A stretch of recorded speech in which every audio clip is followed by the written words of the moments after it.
Thank you so much for joining us. The focus of our webinar today is on supporting youth in constructing their own STEM identity. We'll examine questions like why does identity matter and what can we do in after-school programs to make a difference. We're using two resources from the Click to Science PD website.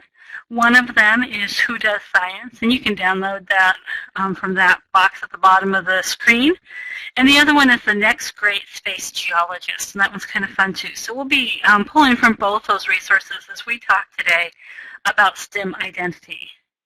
The resources we're using are designed to help trainers or site directors support staff in facilitating activities to help youth develop their own STEM identity. You can find them on the Click to Science website as well as in that download box here on the webinar. And you'll see that we've adapted these resources because they are designed to be used in a staff meeting, and we've made some changes to make them work in this format of a webinar. And we encourage you, as you're using the Click to Science resources with your staff, to make the adaptations that you need to make it work with your audience. Let's go ahead and get started. If you have questions as we're going, please share those in the chat box so we can know what you're thinking and be responsive to the ideas that are bouncing around in your head.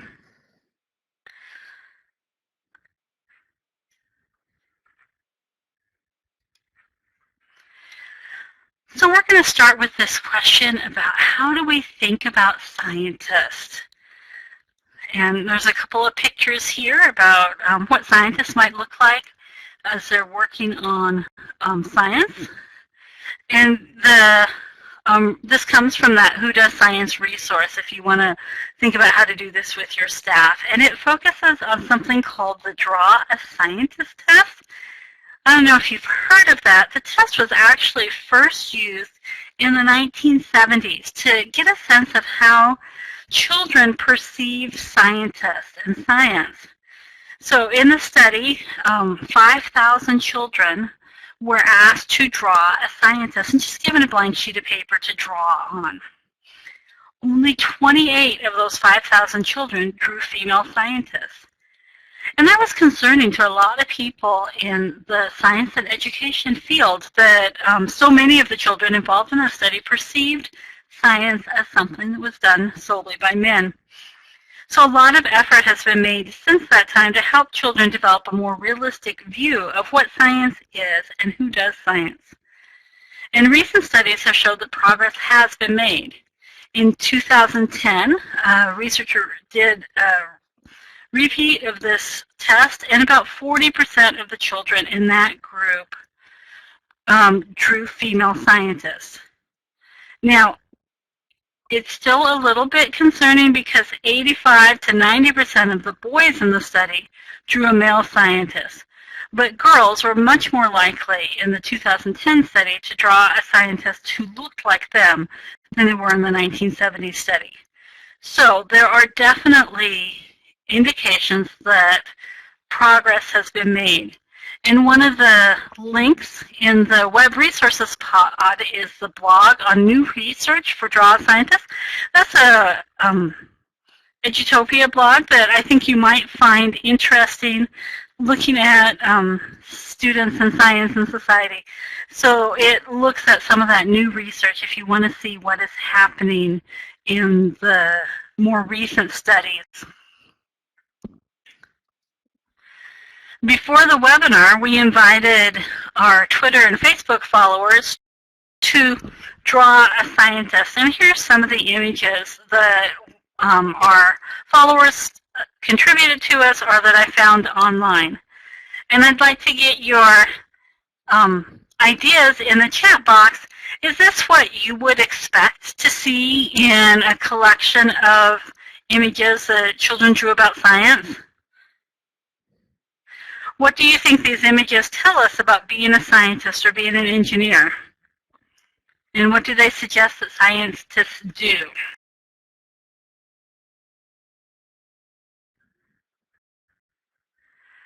I see some great observations in the chat box about what this tells us about scientists.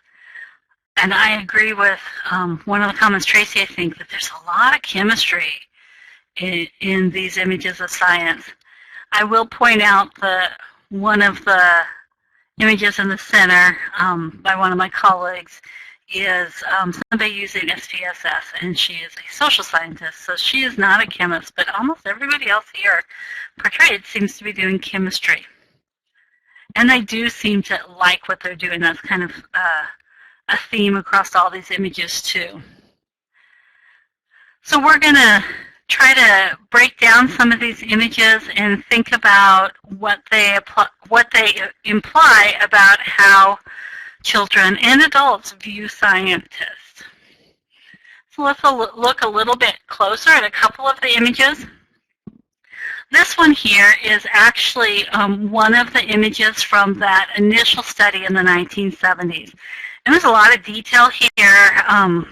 The child who drew this obviously spent quite a bit of time thinking about what a scientist looked like and how they were going to portray it. Some things that we noticed as we were looking at these images: this is a chemist working in a lab, apparently by himself. He's doing something cool and exciting because things seem to be exploding in front of him. In the 1970s, it was pretty typical that children who participated in the study tended to portray scientists as white men. They looked a little bit crazy, and this guy really does have crazy hair. And they were making things explode and working in a lab. So that's kind of the typical image that was portrayed early in the research. And I agree with the observation in the chat box. So this is an image that we often reinforce. We use lab coats to designate scientists. Eye protection is another one, though I don't think this person is wearing eye protection, at least not where it belongs, that we use to help children see what a scientist looks like. Now, here are a couple of children that I just pulled off a picture online from an after-school program at a YMCA. And I want you to think and share some ideas in the chat box about how these two children, or two typical children in an after-school program, might identify with that scientist we just saw in his lab with the beaker exploding in front of him. Would they want to be that person? Would they want to do a job like his?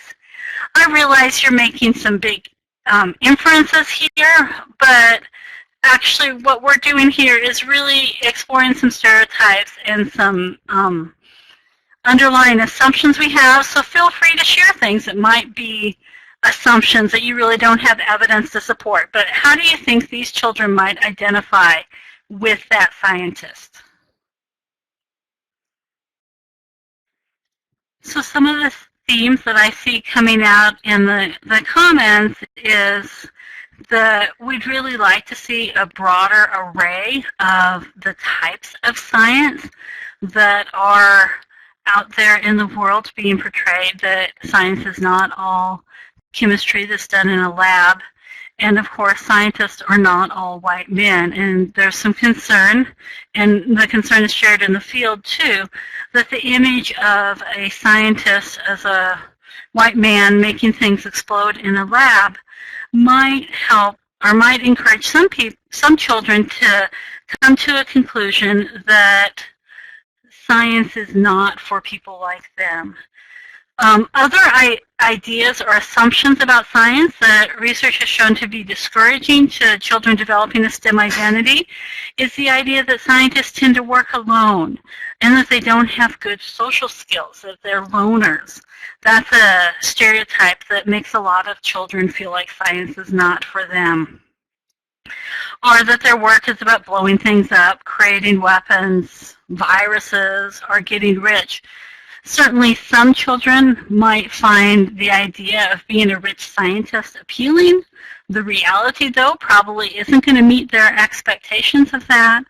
And there are a lot of young people in middle school and high school, particularly girls, who are not drawn to science that has that level of excitement and blowing things up.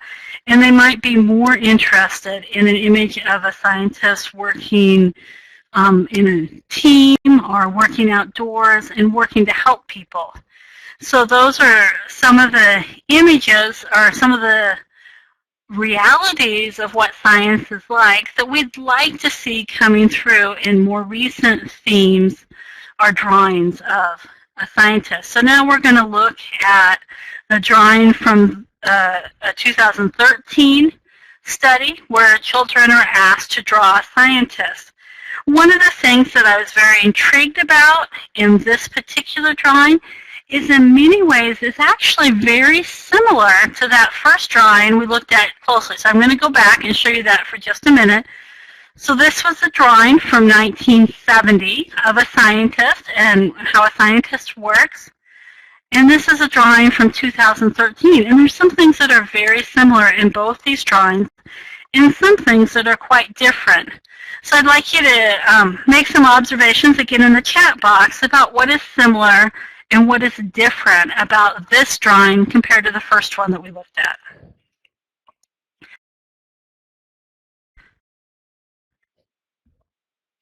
It looks like a lot of people noticed some of the same things that I noticed when I was looking at this picture. I'm really curious what's going on over there in the corner. Is there somebody back there talking to her or something?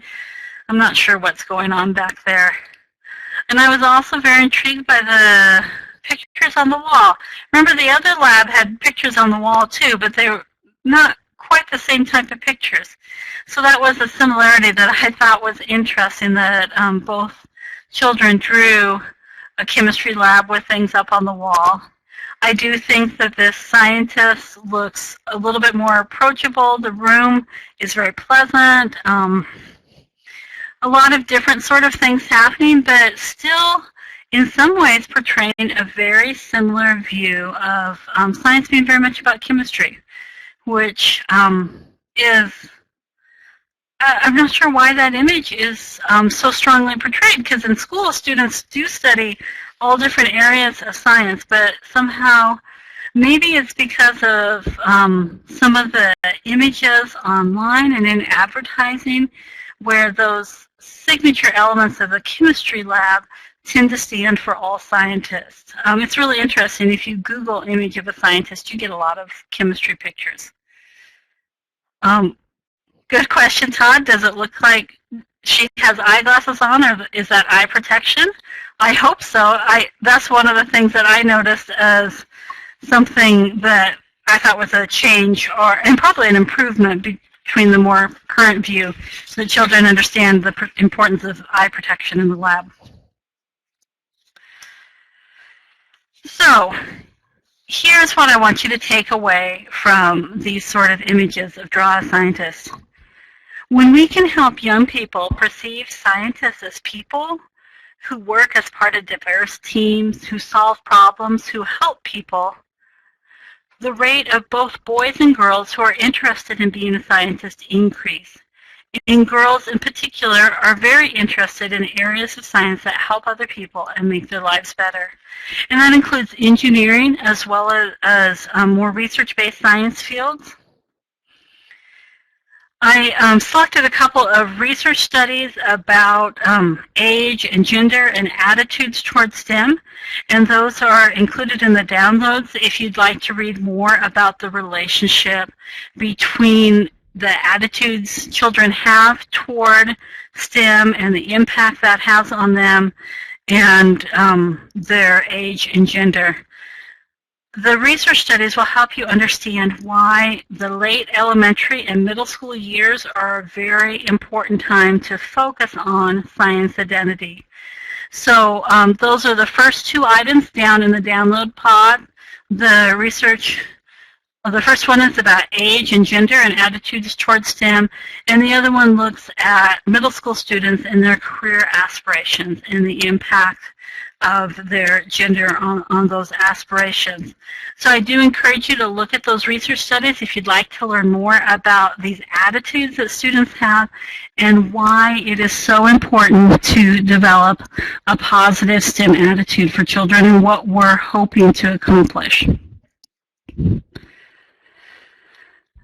So I want to talk more about this idea of identity and why identity is important and why, in particular, we want to encourage students to develop a STEM identity.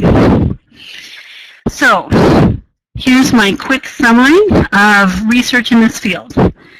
First, there are several studies that have shown that out-of-school time programs can impact student STEM identity. And I picked a couple of out-of-school programs that have some research on the impact they've had on identity posted on their websites, and those are featured in the web resources. The first one is the Project Exploration Program, and the second one is TechBridge. And both of these programs focus on impacting students' identity around STEM and have some research that you can access from those web links about the impact those programs have had.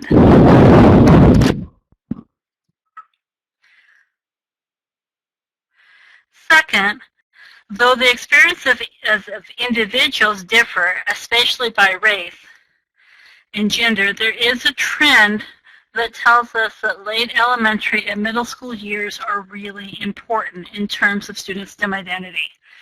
And here's what is happening. This is a time when students in early elementary school, we get pretty universal high levels of interest in STEM and positive attitude towards STEM. They have, in general, a positive STEM identity. And somewhere in the late elementary and middle school years, that starts to change.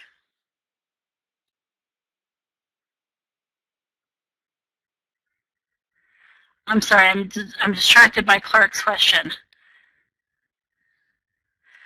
The programs that have research about their website are in the Web Resources pod. It's Project Exploration and TechBridge. So you can click on those links and it'll take you to their website so you can see what they've posted about their research. Thanks for that question. So we know in early elementary, students have positive attitudes towards STEM, and somewhere between 4th and 9th grade, those attitudes start changing. We don't know exactly because different research studies are working with children at different ages, but it's during that time when attitudes start changing. And again, we don't know what causes the change, but it's been observed across several studies that attitudes change at this time. And they start deciding that they are not a person who does STEM, or they're not interested in science or math. And what is critical is this is a time where it's really important to keep students engaged so that they continue building the skills that they're going to need later. So here's what we want to think about. During the late elementary and middle school years, children start opting out of interest in science. Our goal is to keep them interested, engaged through that period so that they are prepared to pursue a career in STEM or to use STEM in their everyday life, no matter what sort of career they choose. Because what happens for some students is later they may change their mind and decide that they want a STEM career, but they find they aren't well prepared because they didn't take enough math classes or they took easy classes in high school and didn't challenge themselves. So keeping students engaged and early and keeping them identifying as a person who does science and math throughout middle school and high school opens up opportunities for them. And that's why it's important that we encourage them to see themselves as someone who does science and math.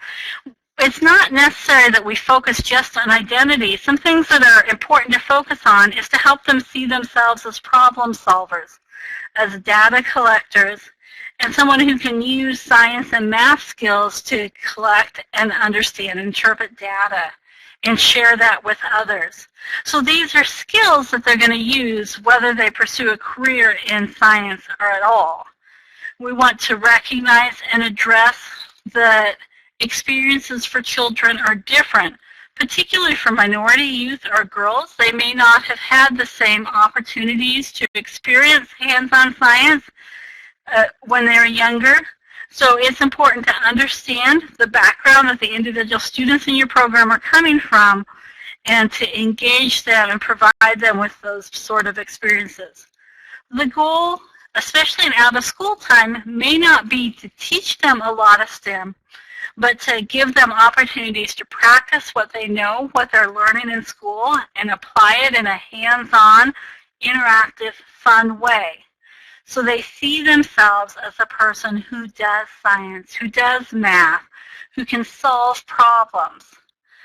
So that when they continue on into high school, they feel confident that they can take classes in math and science, because even though it's hard, they can work hard and figure it out. And we also want to make sure that they know there are many different STEM careers that may let them work in a lab or in the field or in a factory or outdoors or in an office. That they understand that there are STEM careers that pay well and require them to do an apprenticeship for 2 years or get a degree from a community college or a degree from a university, or even to continue on and get a PhD in the field of study, so that they know whether they want to do a little bit of schooling, a lot of schooling, or no schooling at all, that there are STEM careers that they can pursue.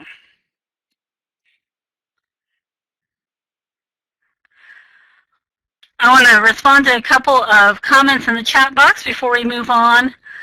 Clark notes that they may lose interest because the courses are hard.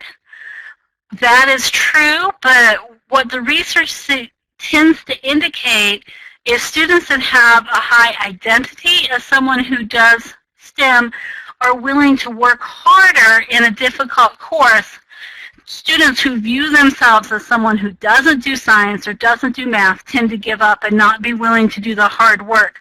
One of the interesting studies that I've seen is that students' grades in middle school and high school do not tend to be a good indicator of their pursuit of a STEM career. Their attitude, their view of themselves is more important. What I think is happening here is if they see themselves as a person who does science, they're willing to put in the effort to figure out some of the problems that are challenging them. But if they decide I'm not someone who does science, and they don't put in the effort to succeed in difficult courses.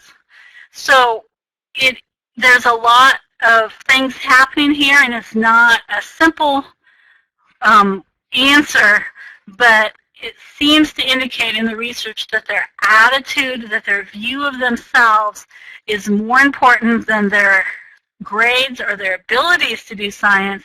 Is if they see themselves as someone who does science or someone who does math, then they put in more effort. So what we want to emphasize here is that identity matters to these young people, because the identity impacts what options they choose and what options then are open to them later in life. And the goal here really is simply to support them in keeping their options open and to help them understand that being a scientist doesn't necessarily require a lot of schooling. For students who are struggling with courses, there may be a technical field that they can pursue that gives them a chance to be in a STEM career without having to spend a lot of time in school if school courses are difficult for them. There's some great conversations going on in the chat box. I encourage you to keep paying attention to what other people are saying and listening to or reading one another and responding to one another in the chat box. I'm going to move ahead a little bit and talk about what are some things that we can do in after-school programs that can make a difference and impact students' identity. We can make a difference by getting young people involved in STEM topics and professions. We can introduce them to STEM role models in person or via video. And those are great things we can do in after-school programs. We can support youth in developing a sense of competence and confidence in solving problems and answering questions. This is where it's important to let them struggle to find answers for themselves, but give them the support to know that they can be successful at it. The children in our program need to see themselves as contributors and participants in STEM. This means that they need opportunities to find real answers to questions that matter to them. They might do this by engaging in citizen science, or project-based learning, or in designing solutions to real-world problems. These are some of the things that we can fit into our after-school program that may be harder to fit into the regular school day to help develop a STEM identity. And finally, we have to provide opportunities for youth to collaborate together and to solve problems as part of a team, because in the real world, that is how science is done. And working as part of a diverse team is an important skill that they're going to need if they pursue a career in science, or even if they pursue a career in other areas. So these are all things that we can do in after-school programs to help dispel some of the negative stereotypes about science and engineering, and to give youth an opportunity to develop a sense of themselves as a person who does science, math, or engineering. We want to make sure that they have lots of options and that they can see themselves in some of those opportunities. So I'm going to share with you a little bit about some scientists. Now we're moving on to some resources from the Next Space Geologist resource that is in that download box. Who Does Science really focuses on these attitudes toward science that we've been talking about now. The Next Generation Space Geologist gives you some ideas and some suggestions about how to connect youth to role models in science. And I'm going to focus on women in science. These women are both actually from the WonderWise Women in Science series. Some of you may be familiar with that from a few years ago. It was one of the first projects that I worked on here at the University of Nebraska. And I wanted to introduce you to a couple of the women that I met working in that project. So Fatima Jackson is here on the left, and she's a biologist who studies plants. She studies common African plants that are used as food and medicine. Her work takes her to many countries and has led her to study local foods such as cassava, which guards against the outbreak of malaria. She takes samples of foods like cassava back to her lab at the University of Maryland and investigates their chemical makeup to learn how they work. One of the things about plants is they can't run very fast, Fatima says with a smile. They can't run at all. So what they have developed are chemicals to draw insects and animals that would help them survive toward them, or to keep other animals away from them. The chemicals that keep you away are called repellents, and the chemicals that draw you toward a plant are called attractions. So in her research, Fatima explores these chemicals and learns how they can be used to impact people's lives and make their lives better. Another scientist that's featured in that that series is Adriana Ocampo. She's on the right. She's a geologist who is interested in understanding the geology of other planets. Both these women do some really interesting work. And that's one of the reasons I wanted to feature them, so that you could see what it might look like to picture scientists who are not in a typical lab setting, and help students see what their work looks like. The WonderWise series also features activities that students can do that connect to the work of these scientists. Adriana Ocampo is a space geologist. Her mission in life is to explore other worlds. What she helps us in her work, she helps us become better acquainted with the universe and with ourselves. The Next Great Space Geologist resource that you can download from that box at the bottom of the screen focuses on her work and has some links to help you find more information about her. Adriana grew up in Argentina. From her window, she often wondered about the night sky. I couldn't go to sleep in the evening without looking at the stars and wondering what those little points of light were, she says. Adriana was interested in how things work on Earth and in space. Her favorite subject in school was science. Schoolwork was often hard, especially math, but her math teacher wouldn't give up on her. Adriana remembers she would make me keep working until I understood everything. Adriana was still in school when humans landed on the moon. She remembers the exact date, July 20th, 1969. On her TV, she watched astronauts walking around on another world for the first time in history. What fascinated her most was the surface of the moon, with its unusual rocks and soils. From that moment, she was hooked on understanding the geology of other worlds. Sorry about your frustrations with the video. The video is about 3 minutes long if you want to check it out from that link. It's kind of nice to hear Adriana talk in her own words about what inspired her and what some of her experiences were that encouraged her to pursue a career at NASA. What I'd like you to share as you finish watching the video, or just based on the description that I shared earlier about Adriana, what do you think there are ways that children that you work with would identify with her? What are some things that they might have in common with Adriana? Can you share those in the chat box?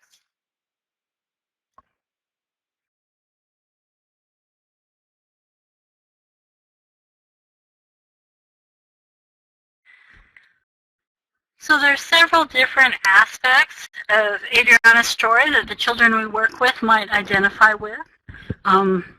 She's a woman who was born in Colombia, grew up in Argentina, and then her family came to the United States.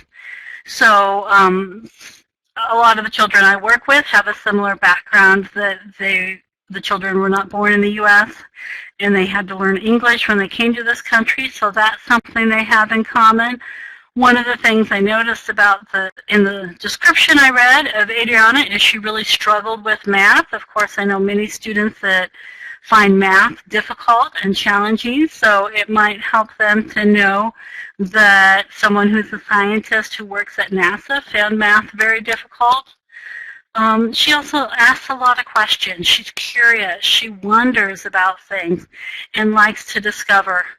She enjoyed looking at the stars. All of these are aspects of who she is as a person and as a scientist that might be important to share with children. And again, there's a written biography of Adriana that you can link to through the Next Great Space Geologist resource. So you can share that with the students that you work with. And I also added the link to that video from the chat pod into the web resources. So if you'd like to share that video from BBC so they have an opportunity to hear in her own voice her story about what her experiences were and how she came to be a scientist working at NASA and what her work is. I'm introducing students to scientists who have interesting life stories like Adriana, helps them develop that STEM identity, helps them see a different perspective of what a scientist does and where their work might take them. It also is important to find STEM activities that let students explore their own interests. If they are interested in the stars and what's happening in outer space, like Adriana was, there's some great NASA resources that are free and easy to use, good STEM activities that might help engage your students. And no matter what their interest is, there's lots of good STEM resources out there that give you a chance to have hands-on interactive activities that let them explore those interests. The other thing that I think is important to remember from her story is that it's important that we encourage children to keep working hard until they understand, like Adriana's math teacher did, and then help them celebrate the hard work that they did. It really doesn't help when we give them answers to problems that are hard. What helps them more is when we help them struggle through it, work through it, and find the answer for themselves. There's a great blog on the Click to Science website about the one who does the work does the learning. And if we do all the work for the students in our program, then they don't get to learn an image of themselves as someone who can solve problems.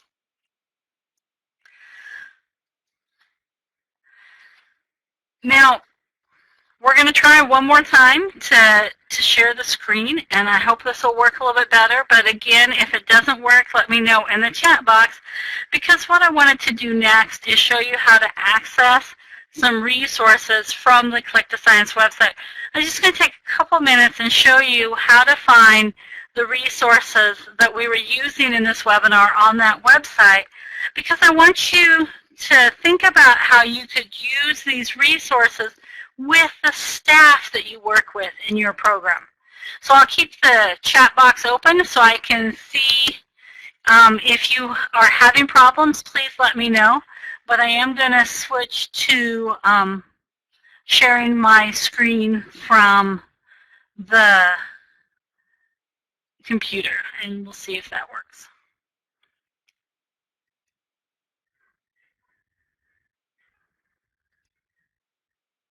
Give me just a minute to make that transition.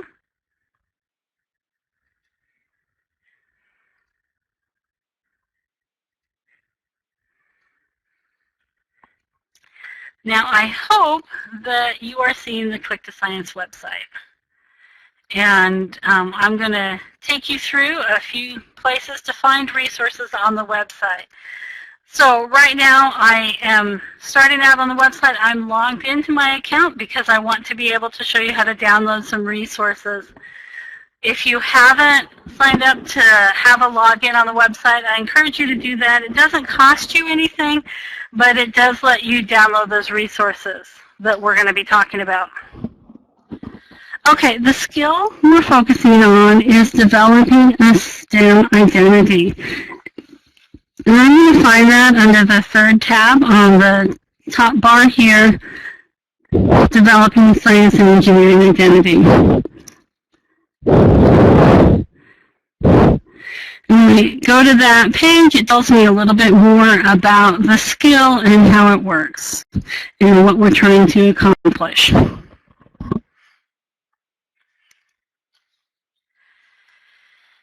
You can see under on this page that there are a lot of different resources. There are several different learning modules. We've got 4 learning modules on this skill that gives you a chance to see the skill in action. And you can use these on your own to develop your skills, or you can use them with your staff to help them build their own skills. A little bit further down are the tips for developing a science and engineering identity. Tips like recognizing the interests of youth in your program and incorporating them into the activities you do help staff know how to put this skill into action. And if you are accessing the mobile version of our site, this is one of the first things that's going to come up, because we realize if you're on your phone looking at Click to Science, you really want to get right down to what's going to help you actually implement that skill. There are also a whole suite of professional development resources that you can use with staff to build their skills in this area. And then there are a couple of activities that give staff an opportunity to practice that skill as they're working with youth. And we've got a circus activity that's designing circuits. Building for the big one actually is an engineering activity where students are developing a structure to withstand an earthquake. Another strategy to find resources that you can use for professional development is up here at the top of the page under Professional Development Resources. And I've been emphasizing some of the short resources we have, and those are under the Meetings tab here. And that'll take me to a whole bunch of resources that take about 15 to 30 minutes to do. And again, I want to look specifically for those resources about developing a science and engineering identity. So that's going to narrow my choice down. I've still got a lot to choose from, but now there's only 8 instead of all the choices and pages of choices there were before.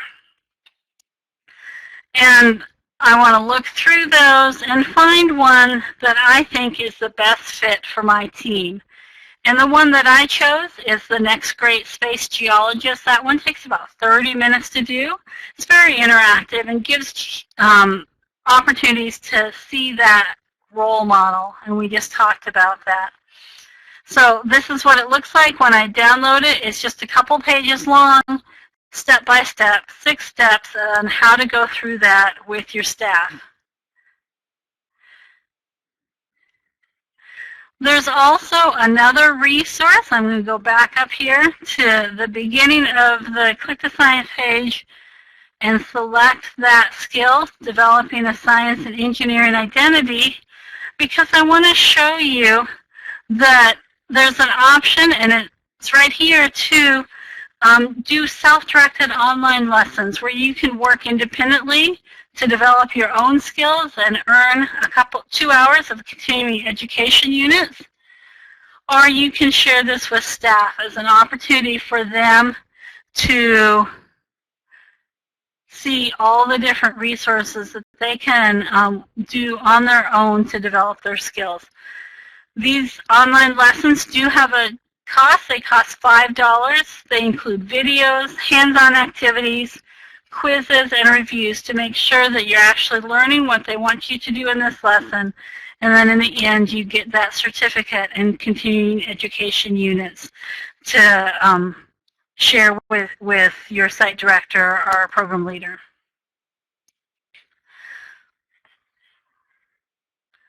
So those are some of the resources that are available on the Click to Science website. I want to remind you, of course, that you can also download the resources from the webinar here. The Next Great Space Geologist is one of those you can download at the bottom of the page.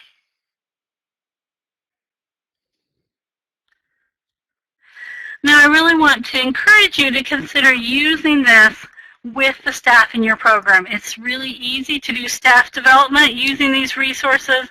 Again, it's just 6 steps, and we've already done this whole process today in the webinar. So I wanted to kind of walk you through how we use this.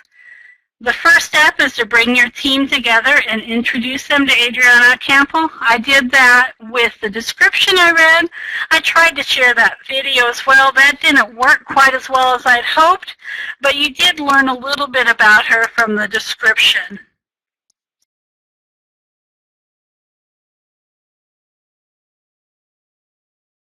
And then I asked second step in the resource here. And then in steps 3 and 4, you take the participants in your professional development and have them sit together in small groups, share their ideas, and brainstorm a list together of how they think the youth in their program are like Adriana Ocampo, what they have in common with her, and maybe some important differences as well. And we did that through sharing in a chat pod, since we're doing it on a webinar, but it's not hard to do that in a small group if you can bring people together for half an hour. And that's as easy as it is. You don't have to be an expert. You just need to read through that script, share the resources, and then give your staff an opportunity to talk and learn from one another. Now, the last step, and a really important one, is to follow up with them afterwards and take those ideas that they've brainstormed and help them think about what they can do then to help the youth in their program develop a STEM identity, and then share those ideas and strategies back with the group, encourage them to implement them in your program. I really can't repeat how easy it is to use these resources with your staff, and I want to encourage you to think about doing that. If you do use it, I would love to hear back from you how it went and what worked well and what was challenging. So here's our contact information. You can email us at clicktosciencepd@unl.edu and tell us how it works when you take that resource and share it with your staff, and whether they find it to be useful and whether you find it easy to lead.